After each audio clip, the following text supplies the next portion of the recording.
बीमार होना किसी के लिए भी अच्छा नहीं है, लेकिन आर्थिक तौर पर कमजोरों के लिए बीमार पड़ना किसी सजा से कम नहीं है। महंगे इलाज के बीच महंगी दवाइयां मरीज की कमर तोड़कर रख देती हैं। इसलिए सरकार अब जेनरिक दवाओं पर जोर दे रही है और उसके लिए बाकायदा कानून बनाने की भी बात कही जा रही है। आज हम भी इसी पर चर्चा कर रहे हैं कि आखिर क्यों जेनरिक दवाओं के होते हुए भी महंगी ब्रांडेड दवाएं लिखी जाती है, आखिर क्यों जेनरिक दवाएं आसानी से नहीं मिलती और जेनरिक दवाओं के बारे में लोगों की जानकारी इतनी कम क्यों है।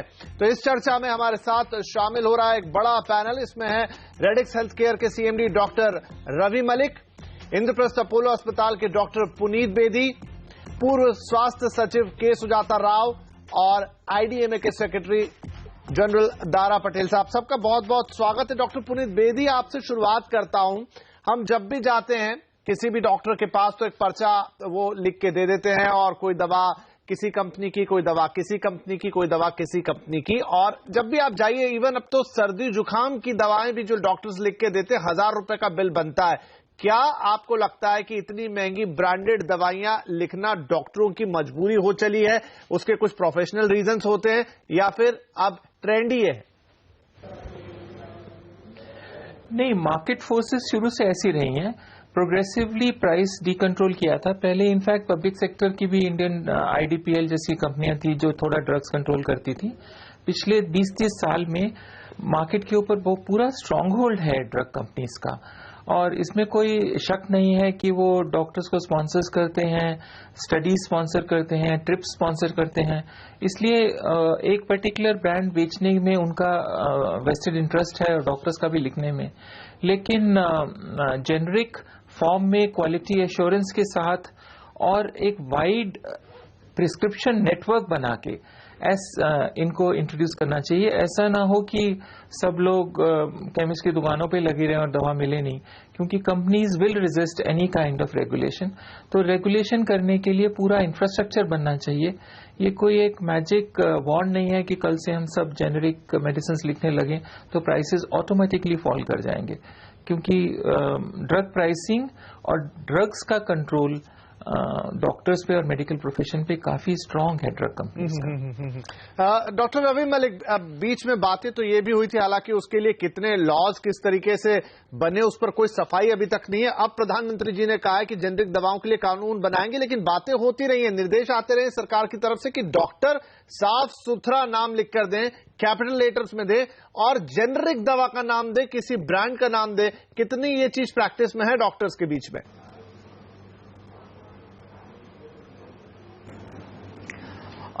देखिए, बहुत ज्यादा वाइडली प्रेवलेंट तो अभी नहीं है, लेकिन ये जो प्रधानमंत्री जी ने कानून बनाने वाली बात की है, इसका सभी डॉक्टर्स बहुत अच्छा स्वागत करते हैं, क्योंकि इससे जो कॉस्ट है ड्रग्स की वो काफी ज्यादा कम हो जाएगी और मोस्टली जो पुअर पेशेंट्स के ऊपर ब्रंट पड़ता है वो दवाइयों का ही ब्रंट पड़ता है।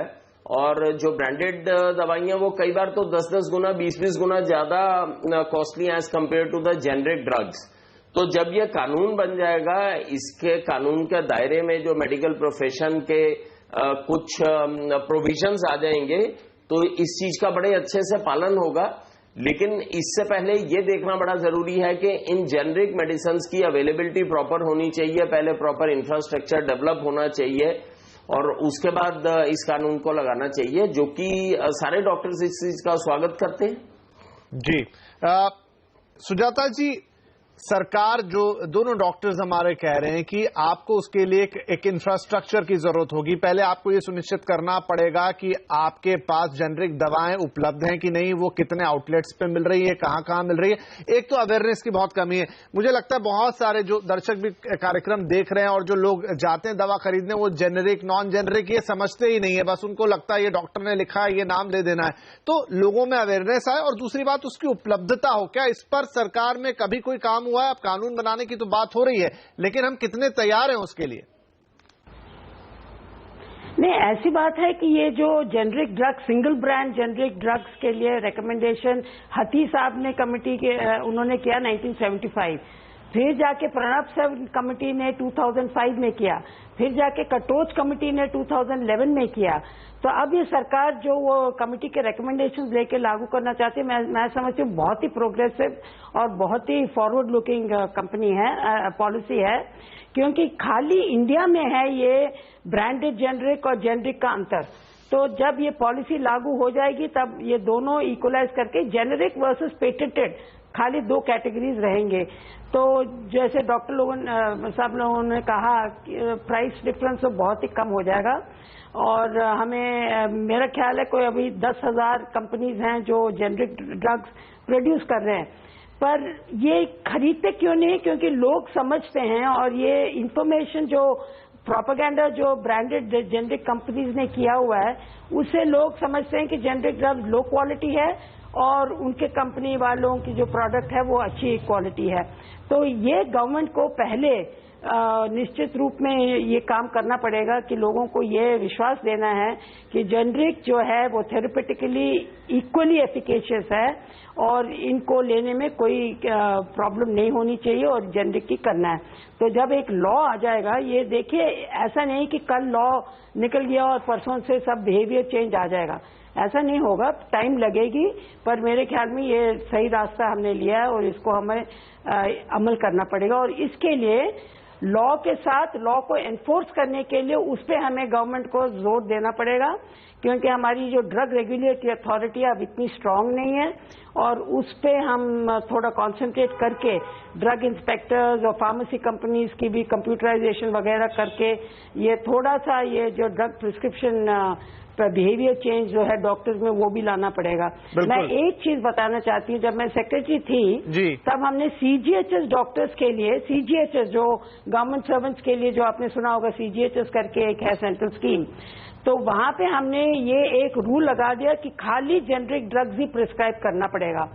तो हमें कंप्यूटराइज्ड डेली शीट्स आती थी कि किस डॉक्टर ने ब्रांडेड जेनरिक प्रिस्क्राइब किया है या पेटेंटेड प्रिस्क्राइब किया है। तो वो काफी 1, 2, 3, 4 बार करने से उनको वो डॉक्टर को बुला के काउंसलिंग करते थे। पर मेरे ऊपर इतना प्रेशर आया था कि जो मेंबर्स ऑफ पार्लियामेंट हों या सीनियर ऑफिसर्स हों कि हमें क्यों बकवास ड्रग्स दे रहे हैं, जेनरिक ड्रग्स क्यों दे रहे हैं, हमें ब्रांडेड ड्रग्स चाहिए, कि मतलब ये इंप्रेशन इतना ज्यादा है कि सोचते हैं कि हम जेनरिक ड्रग्स दे रहे हैं तो इंफीरियर ड्रग्स दे रहे हैं।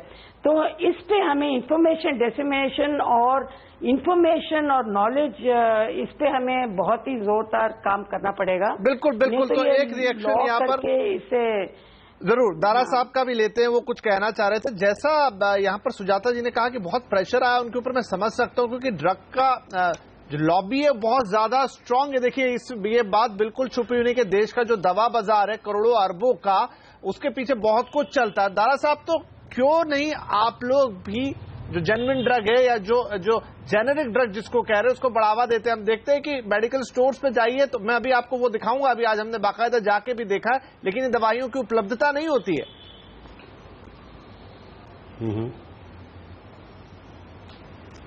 देखिए, ऐसा है कि पहले तो हमें समझना चाहिए कि ब्रांडेड ड्रग क्या होती है। एक ब्रांड को डेवलप करते करते बरसों लग जाते हैं, और जब डॉक्टर एक ब्रांड प्रिस्क्राइब करता है और पेशेंट उसका फीडबैक डॉक्टर को देखता है कि ये दवा मेरे लिए अच्छी है, मुझे इससे फायदा हुआ है, तब जाके एक ब्रांड बिल्ड होती है। तो हमें ये जानना चाहिए कि अगर ये ब्रांडेड के बदले में आप अगर समझो डॉक्टर को कंपलसरी कहोगे कि हमें जेनेरिक ड्रग ही लिख के दीजिए, तो इससे पेशेंट को क्या फायदा होगा? आज अगर डॉक्टर एक ब्रांड लिख के देता है, कल अगर आप जेनेरिक लिखोगे तो 10 कंपनियों में से जिस कंपनी में ज्यादा मुनाफा मिलता है केमिस्ट को, वो वही दवाएं उनको देगा कि आपके लिए यही दवा सही है। पटेल साहब, वो तो अभी भी हो रहा है, वो अभी भी तो केमिस्ट वही दवा देता है जिसमें उसको सबसे ज्यादा मुनाफा मिलता है।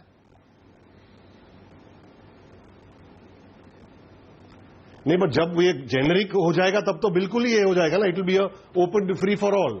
आज तो थोड़ी भी पाबंदी है कि डॉक्टर ने एक ब्रांड लिख के दिया है तो आप वही ब्रांड दे दीजिए। लेकिन और हम तो मैन्युफैक्चरर्स हैं। देखिए, ये जो ब्रांड लिख के देने की आप बात कर रहे हैं, जेनेरिक्स का होगा जी, नहीं, ये सही बात नहीं कह रहे हैं।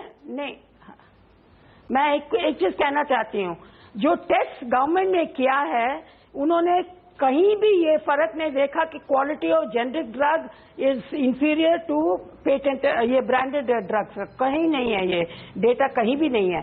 यही है कि उनकी प्रमोशन है और वो फार्मासिस्ट वालों को भी वो मुनाफा देते हैं, तो उसके लिए उनकी प्रमोशन हो रही है। पर एक लॉ आ जाए और सभी डॉक्टर्स, पब्लिक और प्राइवेट सेक्टर में जो डॉक्टर्स काम कर रहे हैं, वो खाली जेनरिक दें तो वो सप्लाई भी बढ़ जाएगी और pharmacist have to give only that. तो ये एक ही कंपनी की चलेगी नहीं। तो आई थिंक ये ठीक नहीं है कि जेनरिक ड्रग्स में कोई इंफीरियर बात है। बिल्कुल सही। डॉक्टर बिल्कुल डॉक्टर से डाल लेते। पुनीत बेदी साहब, ये बहुत बड़ा डेटा नहीं है, बहुत बड़ा कंफ्यूजन है कि आप जेनरिक ड्रग लेंगे तो बहुत लो क्वालिटी का होगा, उसी की जगह आप किसी बढ़िया जगमगाती हुई कंपनी के नाम वाली ड्रग लेंगे तो वो बढ़िया होगी। इस कंफ्यूजन को दूर कीजिए।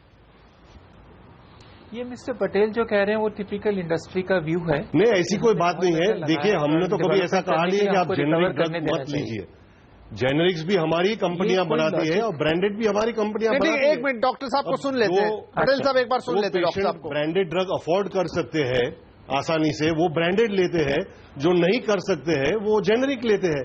और मैंने जैसे कहा, नहीं पटेल साहब, ऐसा बिल्कुल नहीं है। अफोर्ड करने और ना करने की बात नहीं है। गरीब लोगों को मजबूरन, गरीब क्या मैं कहूँ, सभी लोगों को बिल्कुल, लेकिन मजबूरन वो दवाइयाँ लेनी पड़ती है। लोग नहीं समझते हैं, वो देखना चाहिए। जी डॉक्टर पुनीत बेदी। मिस्टर, हाँ, अभी आप देखिए, ये है कि अगर ड्रग इतनी सुपीरियर है हमने तो करोड़ों रुपए की प्रमोशंस क्यों करते हैं? जन औषधि को माल देना चाहिए। दारा साहब एक बार हम पुनीत जी की बात सुन ले। दारा साहब एक मिनट या डिस्पेंसरी में या हॉस्पिटल्स में दवाइयां देना चाहती है तो हम तो बिल्कुल सपोर्ट। बिल्कुल मैं आ रहा हूं, लेकिन एक बार पुनीत जी की बात एक बार सुन देखना चाहिए कि डॉक्टर में कॉन्फिडेंस किस प्रोडक्ट के लिए है, पेशेंट को डॉक्टर में कॉन्फिडेंस अच्छे प्रोडक्ट के लिए। तो यही तो पूछना चाह रहे हैं डॉक्टर पुनीत बेदी, क्या जेनरिक दवाइयां इंफीरियर होती हैं? उनको खाने से नुकसान होगा या आदमी ठीक देर से होगा या नहीं होगा? बिल्कुल नहीं, बिल्कुल नहीं। देखिए, एक ही कंपनी जो ब्रांडेड प्रोडक्ट बनाती है, वही मार्केट, वही कंपनी वही दवा विदेश में भेजती है तो जेनरिक नाम से भेजती है। और वो क्या करते हैं, उसमें कुछ चॉक पाउडर मिला के भेजते हैं घटिया करने के लिए। ऐसा कुछ नहीं है। आप ये कह रहे हैं कि प्राइस कंट्रोल नहीं, प्राइस कंट्रोल ऑटोमेटिकली नहीं होगा, लेकिन कम से कम कंज्यूमर के पास चॉइस होगी।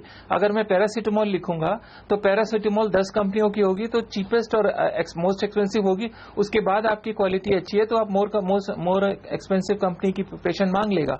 ऐसा नहीं है, इतना सिंपल नहीं है ड्रग कंपनी का। वो डिसाइड कौन करेगा? मिस्टर पटेल, लेकिन आप प्लीज बोलने दीजिए।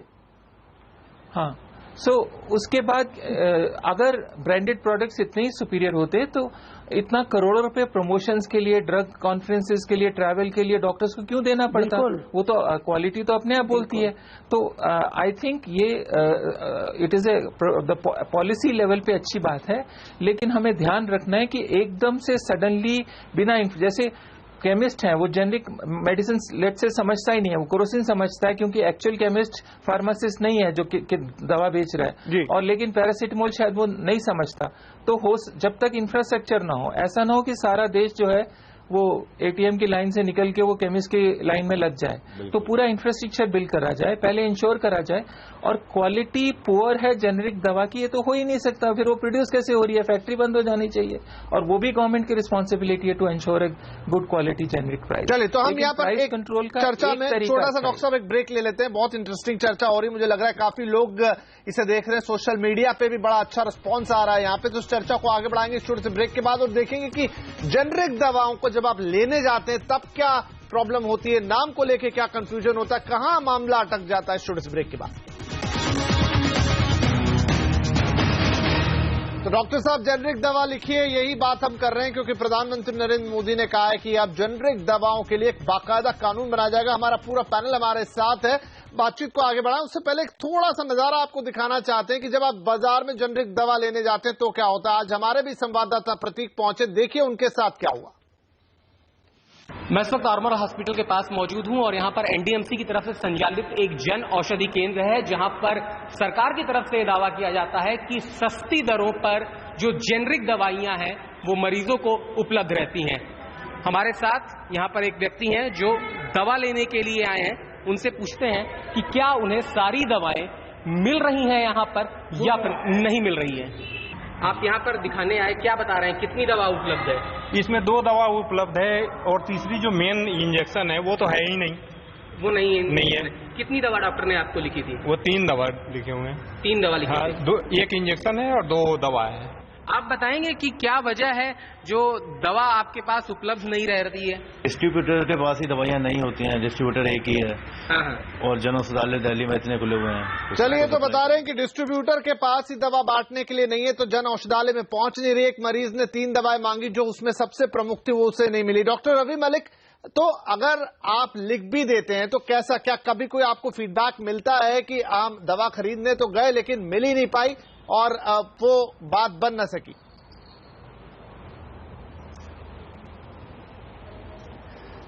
देखिए, पहले तो मैं पटेल साहब की इस बात से बिल्कुल इत्तेफाक नहीं रखता कि जो जेनरिक दवाई हैं वो शायद उतनी इफेक्टिव नहीं होंगी, ब्रांडेड ज्यादा इफेक्टिव होगी। जैसे कि पैरासीटामोल का अगर एग्जांपल लें, 650 मिलीग्राम पैरासीटामोल चाहे जेनरिक है, चाहे आप उसको किसी भी तरह का ब्रांड बना दीजिए, बुखार वो उतारेगी।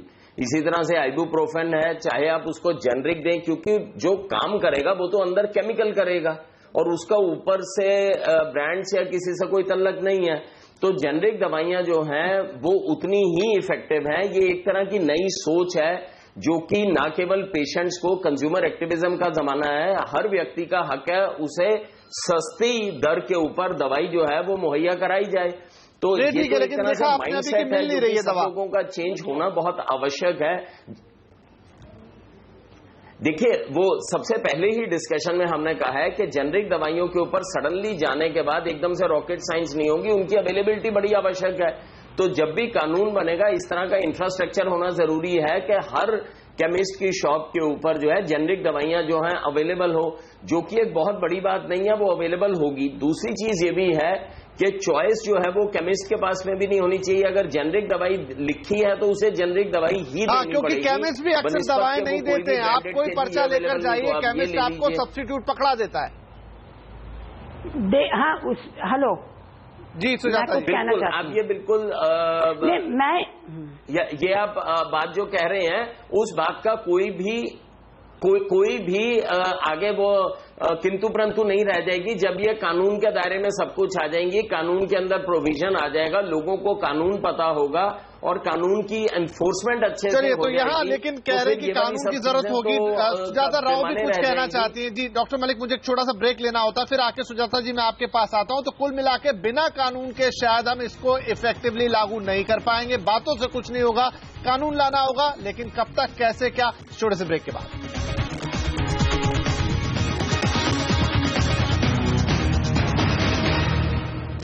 तो जेनरिक दवाओं पर हो रही है यहाँ पर बात। प्रधानमंत्री मोदी ने कहा कि कानून बनाया जाएगा ताकि लोगों को सस्ते में दवा मिले और जेनरिक दवाओं को लिखना होगा डॉक्टर्स को और मेडिकल स्टोर पर भी उनकी उपलब्धता को सुनिश्चित कराना होगा। हमारा पूरा पैनल हमारे साथ बना हुआ है।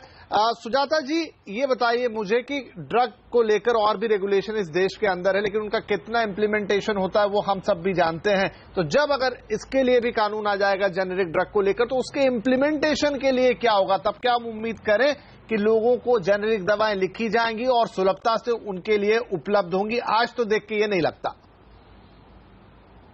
नहीं, आज तो नहीं लगता है, मैं भी उसमें सहमत हूं। पर उसी के लिए मैंने पहले भी कहा था कि ये जो फेडरल ड्रग अथॉरिटी जो हमारा है और स्टेट लेवल में ड्रग अथॉरिटीज वो काफी नेग्लेक्टेड है। उनको जोरदार से बहुत ही मजबूत करने की बहुत आवश्यकता है, नहीं तो ये लॉ से इम्प्लीमेंट होने के कोई मायने नहीं रखेगा। और दूसरा है कि ये एक बात जो कह रहे थे पहले स्पीकर, आपने पूछा कि सप्लाई होगा कि नहीं, आज नहीं होगा, क्योंकि आज तो पूरा ये ब्रांडेड जेनरिक और जेनरिक के मामले में जो मुफादत देता है उन्हीं के ड्रग्स रख रहे हैं। पर एक बार लॉ आ गई और डॉक्टर्स लोग खाली जेनरिक ही देंगे तो ऑब्वियसली वो सप्लाई भी आ जाएगा और सप्लाई इंप्रूव हो जाएगी। तो क्योंकि फार्मासिस्ट को भी मॉनिटरिंग कर पाएंगे, क्योंकि आपने जेनरिक रखा है तो ये स्टॉक्स क्यों नहीं है करके आर्ग्यू करने के लिए। और ये ब्रांडेड ड्रग्स जो देखिए अभी 20,000 करोड़ों का मार्केट है, इसमें 100 100 कंपनियां तो 95% मार्केट उन्हीं के हाथ में है ब्रांडेड जेनरिक का, और वो सभी ज्यादातर एक्सपोर्ट कोई 190 कंट्रीज को एक्सपोर्ट करती है इंडिया। तो उनकी पूरी कंसंट्रेशन इंडियन मार्केट में नहीं है, उनकी तो पूरी कंसंट्रेशन एक्सपोर्ट के लिए जी। और इंडियन मार्केट में जो 7,000 8,000 जो 10,000 छोटे छोटे मोटी कंपनियां हैं, वो लोगों से हमारी जेनरिक मार्केट चल रही है। तो जब ये लॉ आएगी और जब ये कंपटीशन बढ़ जाएगा तो वो ब्रांडेड कंपनीज को भी थोड़ा और प्रोडक्शन। तो पटेल साहब, लास्ट वर्ड आपका कि क्या उम्मीद करें कि जब लॉ आ जाएगा या लॉ से पहले ही, देखिए ये तो सबके स्वास्थ्य की बात है, तब भी धंधे चलते रहेंगे, तब भी मुनाफा होता रहेगा, लेकिन फिर भी लोगों को सुलभ ये दवाइयां मिलेंगी।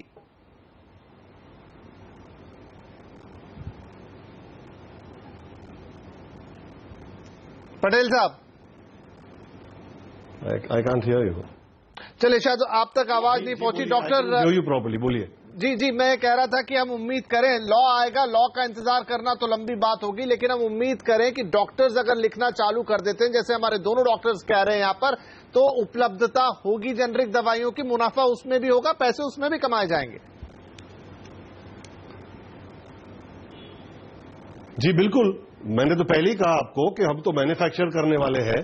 अगर कानून ये कहेगा या गवर्नमेंट ये कहेगी कि इससे पेशेंट को सुविधा होगी और पेशेंट खरीद सकेंगे दवाएं, तो हम जेनेरिक बनाने को तैयार है, ऐसी कोई बात नहीं है। लेकिन जैसे हमारे एक डॉक्टर साहब ने एग्जाम्पल दिया पैरासिटामोल का, ये एक ही एग्जाम्पल है। ऐसे हजारों मॉलिक्यूल्स है, उनके तरीकत अलग है, बनाने के जरिए अलग है, सोर्सिंग अलग होता है उनका, इसीलिए इनका प्राइस भी अलग रहता है। तो ऐसा नहीं है कि अगर एक पैरासिटामोल सही काम करता है तो दूसरा भी सही करेगा, ज्यादा तौर पे हो सकता है, लेकिन ब्रांड्स आर ऑल्सो इफेक्टिव।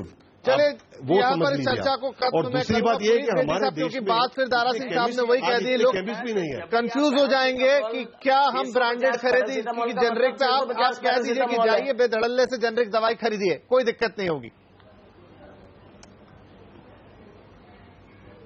देखिए, हमें यह माइंडसेट चेंज करना बड़ा जरूरी है कि जो पैरासिटामोल है जेनरिक वाला वो इफेक्टिव नहीं होगा और ब्रांडेड वाला इफेक्टिव होगा। जी, तो डॉक्टरों से तो ये एश्योरेंस चाहिए कि कोई भी दवाई जेनरिक फॉर्म में भी आपको उतनी ही अच्छी तरीके से ठीक करेगी। नहीं, मुझे ये एक चीज बताइए पटेल साहब, जब वो सिप्ला का एक ड्रग हमें या रैनबैक्सी का ड्रग मिलेगा तो उसकी एफिकेसी सच्ची जो केमिकल कॉम्पोजिशन है वो सही मार्ग में है कि नहीं, वो कैसे हमें मालूम है? आप कह रहे हैं तो आपसे मानना पड़ेगा। जब ड्रग ये जन औषधि और गवर्नमेंट प्रोक्योर करती है, सब ड्रग्स के सैंपल्स हम टेस्ट करते हैं।